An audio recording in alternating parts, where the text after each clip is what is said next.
اور یہ 2 قدم اٹھاتے ہی نیچے لیٹے امجد نے اس کی نظر میں آ جانا تھا۔ ہتھیار اس نے پہلے سے فائر کرنے کی پوزیشن میں تانا ہوا تھا۔ چشمے زدن میں فیصلہ کرتے ہوئے میں نے سیفٹی لیور کو برسٹ کی پوزیشن پہ سیٹ کیا اور ٹریگر دبا دیا کہ سنگل راؤنڈ فائر کرنے کی صورت میں بہرحال فائر کے خطا ہونے کا خطرہ موجود تھا۔ مجھے اگر فائر کرنے میں چند سیکنڈ کی بھی تاخیر ہوئی ہوتی تو وہ اپنے مضموم مقصد میں کامیاب ہو چکا ہوتا۔ گولیوں کی بوچھار نے اسے سر کے بل نیچے گرنے پر مجبور کر دیا تھا۔ تڑتڑاہٹ کی آواز سن کر ایک لمحے کے لیے تو امجد بھی اچھل پڑا، مگر اس نے گڑھے سے باہر نکلنے کی غلطی نہیں کی۔ میری گولی کا شکار ہونے والا امجد کے سامنے ہی بما اپنے ہتھیار کے جا گرا۔ فائر کرتے ہی میں زمین پر لیٹ گیا اور میرا بر وقت لیٹنا کام آ گیا کہ اسی وقت شوں شوں کی آواز کے ساتھ گولیاں میرے اوپر سے گزری۔ میں ایک مرتبہ پھر رینگتے ہوئے آگے بڑھنے لگا۔ دشمن میں مسلسل میری پہلی پوزیشن کو نشانہ بنائے ہوئے تھے۔ تھوڑا سا آگے آ کر میں اٹھا اور جھکے جھکے انداز میں دوڑتا ہوا اس جگہ سے دور ہٹنا چلا گیا۔ مناسب فاصلے پر پہنچ کر میں نے اپنا رخ دشمن کی سمت کر کے محتاط انداز میں اس جانب بڑھنے لگا۔ کلاشنکوف میرے ہاتھوں میں فائر کرنے کی پوزیشن میں تیار تھی اور میں ہلکی سی بے قاعدگی پر فائر کھولنے کے لیے تیار تھا۔ ایک مخصوص فاصلہ طے کرنے کے بعد میں نے رفتار بالکل آہستہ کر لی۔ مزید چند قدم چلنے کے بعد میری سماعتوں میں ہلکی سی آواز آئی اور میں تیزی سے زمین پر لیٹ گیا۔ کرمشا اوسمنگ گوشی پاتشو زچا منڈا اوواو۔ کرمشا اب ہم اکیلے رہ گئے ہیں، چلو فی الحال بھاگ نکلتے ہیں۔ ٹھیک دا خو خان سے بخفاشی۔ ٹھیک ہے لیکن خان صاحب خفا ہو جائے گا۔ دوسرا بندہ جسے کرمشا کہہ کر مخاطب کیا گیا تھا پریشان لہجے میں بولا۔ خان صاحب کی خفگی سے یہ زندگی کہیں بہتر ہے، اول ذکر نے چھلا کر کہا، اور یہ دونوں خنزیر تو پتہ نہیں جن ہیں یا بھوت کہ اچانک کسی دانے سے نکل کر ہمارے بندے کو ہلاک کرتے ہیں اور پھر غائب ہو جاتے ہیں۔ 12 بندوں میں ہم 2 ہی بچے ہیں۔ اگر تھوڑی دیر مزید ان سے مقابلہ کیا تو شاید ہم بھی پار ہو جائیں۔ اس نے اپنی زندگی بچانے کے لیے حالات کا صحیح تجزیہ کیا تھا، مگر بدقسمتی سے وہ لیٹ ہو گیا تھا۔ آخری بات اس کے منہ میں تھی کہ میں ان کے سر پر جا پہنچا، اور اس سے پہلے کہ کرمشا اس سے متفق ہوتا، میری کلاشنکوف سے نکلنے والی گولی نے اسے ہر قسم کے خدشات اور تفکرات سے آزاد کر دیا۔ اگر تم اس کے ساتھ نہیں جانا چاہتے تو ہتھیار پھینک کر اپنے ہاتھ اوپر اٹھا لو، اور کرمشا نے جلدی سے کلاشنکوف پھینک کر اپنے دونوں ہاتھوں سر سے بلند کر لیے۔ گڈ، اسے شاباش دیتے ہوئے میں نے امجد کو آواز دی، امجد آ جاؤ بھائی، صلح ہو گئی ہے۔ اور چند لمحوں بعد ہی امجد میرے پاس پہنچ گیا۔ کیا یہ آخری ہے؟ ہاں، اگر خان صاحب نے ان کی تلاش میں مزید بندے نہ بھیجے تو اس کے ہاتھ باندھو، میں ذرا ہتھیار جمع کر لوں، کسی محفوظ جگہ پر پہنچ کر اس سے گپ شپ کریں گے۔ میں نے سر ہلاتے ہوئے کرمشا کی تلاشی لینے لگا۔ ایک جگہ امجد ہتھیار اکٹھے کرنے لگا۔ تلاشی لے کر میں نے اس کی ہی پگڑی اتار کر اس کے دونوں ہاتھ اس کی پشت کی جانب باندھ دیے۔ امجد بھی جلد ہی ان کے ہتھیار اکٹھے کر کے میرے پاس پہنچ گیا۔ امجد نے پوچھا، اس سے پوچھ گچھ کرنے کے لیے کوئی محفوظ جگہ مل جائے گی؟ اس جگہ کو کیا ہے؟ پولیس نہ آ جائے، کافی دیر سے فائرنگ ہو رہی ہے۔ ہوں، پولیس شہروں میں کبھی ٹائم پر نہیں پہنچتی، یہ تو ویسے بھی گنڈا پوروں کا علاقہ ہے۔ پولیس کو جب تک کوئی مقامی باشندہ کسی لاش کے ملنے کی اطلاع نہ دے دے وہ یہاں نہیں آنے والی۔ فائرنگ تو یوں بھی یہاں آئے روز کا معمول ہے۔ البتہ ان کے مذکورہ خان صاحب کے بارے میں کچھ نہیں کہہ سکتا۔ کچھ بھی ہو، پولیس نہ صحیح، ان کا خان صاحب صحیح، یہ جگہ بہرحال پوچھ گچھ کے لیے موضوع نہیں ہے۔ اس جھرن سے مغربی جانب کوئی کلومیٹر بھر کے فاصلے پر نالے کے کنارے ایک ویران مقام ہے، چلو وہیں چلے جاتے ہیں۔ اگر آپ میری جان بخشی کا وعدہ کریں تو میں یہیں سب کچھ بتانے کو تیار ہوں، کرمشا تھوک نکلتا ہوا بولا۔ وہ تو ہو ہی جائے گی، فی الحال ہمارے ساتھ چلو، کیونکہ ہم اس جگہ محفوظ نہیں ہیں۔ اس نے اڑی کرنے کی کوشش کی، مگر ہمارے تیور دیکھ کر سر جھکا کر ہمارے آگے چل پڑا۔ امجد نے تمام گنوں کو ایک چادر میں ڈال کر کندھے پر اٹھا لیا۔ اپنی گن اس نے بنڈل میں باندھنے کی ضرورت محسوس نہیں کی تھی۔ راستے میں توقع کے خلاف کرمشا نے کوئی غلط حرکت کرنے کی کوشش نہیں کی۔ تھوڑی دیر بعد ہم کھنڈا نما مقام میں پہنچ گئے۔ ٹوٹی پھوٹی چار دیواری اور بغیر دروازوں کے 2 قبروں پر مشتمل اس ویران مکان کی چھتوں میں بھی بڑے بڑے شگاف تھے۔ امجد نے بنڈل اتار کر ایک طرف رکھا، اپنی جیبیں ٹٹول کر اس نے خنجر نکالا اور اس کی دھار پر انگلی پھیر کر اس کا معائنہ کرنے لگا۔ یہ خنجر اس نے غالباً کسی لاش کی جیب سے نکالا تھا۔ یہ سب کچھ وہ کرمشا کو خوف زدہ کرنے کے لیے کر رہا تھا، مگر کرمشا پہلے سے ہی اتنا خوف زدہ تھا کہ امجد کی اس کوشش کی کوئی خاص ضرورت نہیں تھی۔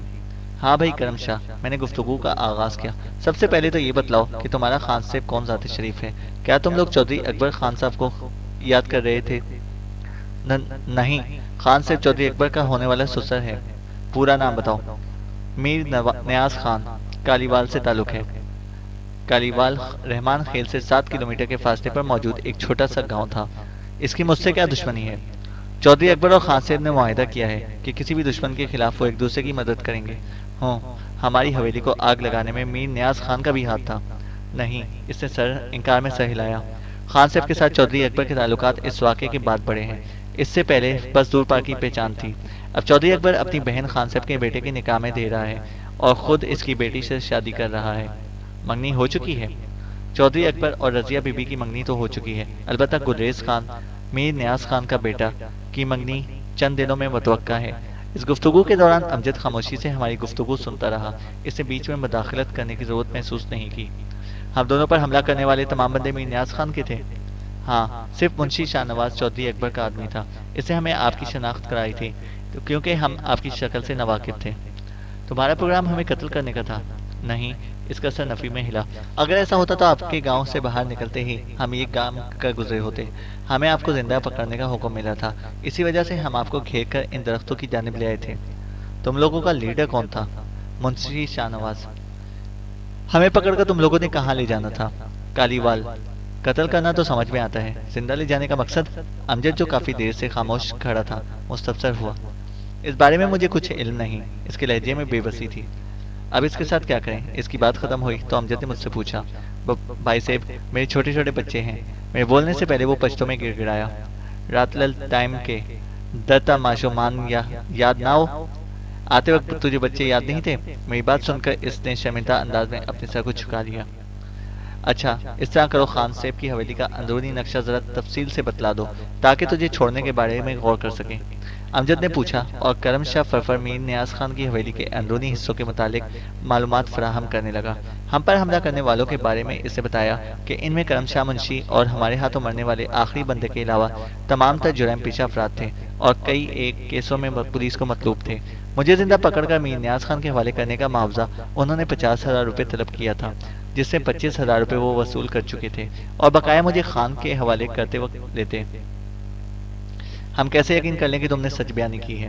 اس کی بات ختم ہوتے ہی میں مستفسر ہوا، جس کے جواب میں وہ آہستہ سے بولا، آپ کو یقین دلانے کے لیے میں صرف اتنا کہہ سکتا ہوں کہ میری نظر میں جو حقیقت تھی میں نے وہی بیان کی ہے، آگے آپ کی مرضی۔ اتنا خوفزدہ ہونے کے باوجود اس کے دو ٹوک انداز میں بات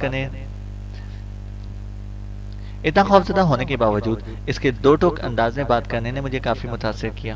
ٹھیک ہے کرم شاہ، تم آزاد ہو۔ میں یوں بھی خواہ مخواہ قتل و غارت کو پسند نہیں کرتا، الا یہ کہ مجھے اس کام پر مجبور کیا جائے۔ تمہارے ساتھیوں کے ساتھ بھی ہم دونوں دفاعی جنگ لڑے ہیں۔ باقی جہاں تک تعلق ہے تمہارے خان صاحب کا، اسے ہماری طرف سے بتلا دینا کہ جلد ہی ملاقات ہوگی اور اب تم جا سکتے ہو۔ اس نے تشکر بھرے انداز میں سلام کیا اور جلدی جلدی وہاں سے رخصت ہو گیا۔ اس کے غائب ہوتے ہی ہم دونوں نے ہتھیاروں کا بنڈل ویران مکان کے قریب ایک گڑھے میں رکھا اور اس گڑھے پر ٹہنیاں وغیرہ ڈال کر اوپر سے مٹی اور پتھروں سے ڈھانپ دیا۔ اپنے پاس ہم نے صرف ایک کلوز بٹ کی کلاشنکوف چھوڑی جو امجد نے اپنے کوٹ کے نیچے لٹکا لی تھی۔ غنیمت میں ملنے والی 2 پستولوں کو البتہ ہم نے اپنی جیبوں میں منتقل کر لیا۔ وہاں سے ہم سیدھے گھر پہنچے۔ اسلم بھائی بے قراری سے ہمارا انتظار کر رہا تھا۔ سارا دن کہاں غائب رہے؟ اس سے چھوٹتے ہی پوچھا۔ اس کے لہجے کا اضطراب ہم سے چھپا نہ رہ سکا۔ یہ لمبی کہانی ہے، پہلے نہائیں گے، پھر کھانا کھائیں گے اور آخر میں قصہ سنائیں گے۔ امجد کے لہجے اور انداز پر اسلم بھائی کے ہونٹوں پر بے ساختہ مسکراہٹ نمودار ہوئی۔ ٹھیک ہے، میں باتھ روم میں گرم پانی رکھوا دیتا ہوں۔ تھوڑی دیر بعد ہم نہا دھو کے کھانے سے فارغ ہو کر چائے پیتے ہوئے اسلم کو اپنی کہانی سنا رہے تھے۔ میر نیاز خان تو کالیوال کا بہت بڑا بدماش ہے، سرکاری حلقوں میں بھی کافی اثر و رسوخ رکھتا ہے۔ ہماری کہانی سننے کے بعد اسلم بھائی تشویش سے بولا، اس کی جاگیرداری تو بس اس کے جرائم پر پردہ ڈالنے کا ذریعہ ہے، ورنہ اس کی ساری آمدنی کا دار و مدار اسمگلنگ وغیرہ پر ہے۔ میں نے پوچھا، اس کا بیٹا بھی اس کے ساتھ کاروبار میں شریک ہے؟ بیٹا چھوڑو، بیٹی بھی شریک ہے۔ کیا؟ ہم دونوں کے منہ سے بے ساختہ نکلا۔ صحیح کہہ رہا ہوں بھائی جان، وہ 16 جماعت پاس ہے، اپنی گاڑی خود چلاتی ہے اور مردوں کی طرح پتلون پہنتی ہے، سر پر دوپٹہ نہیں اوڑھتی، بال بھی مردوں کی طرح چھوٹے چھوٹے ہیں۔ اتنی تعلیم یافتہ ہو کر اس نے اکبر کے ساتھ شادی کرنا کس طرح پسند کر لیا؟ کیا کہہ سکتا ہوں؟ اسلم بھائی نے کندھے اچکائے۔ شاید چودھری اکبر کی زمین جائیداد پر ان کی نظر ہو، یا پھر میر نیاز خان اپنی بیٹی اکبر خان کے نکاح میں اس کی واجبی تعلیم کو دیکھ کر دے رہا ہو کہ نفسیاتی طور پر اکبر خان دبا رہے گا۔ ہو سکتا ہے، امجد اس بات میں سر ہلایا۔ ایسی آزاد خیال لڑکیاں یوں بھی کم تعلیم یافتہ خاوند پسند کرتی ہیں تاکہ ان کی آزادی میں مخل نہ ہو۔ اچھا چھوڑو اس بحث کو۔ اسلم بھائی، آپ میری بات ذرا غور سے سن لیں۔ چودھری اکبر اب کھل کر سامنے آ گیا ہے۔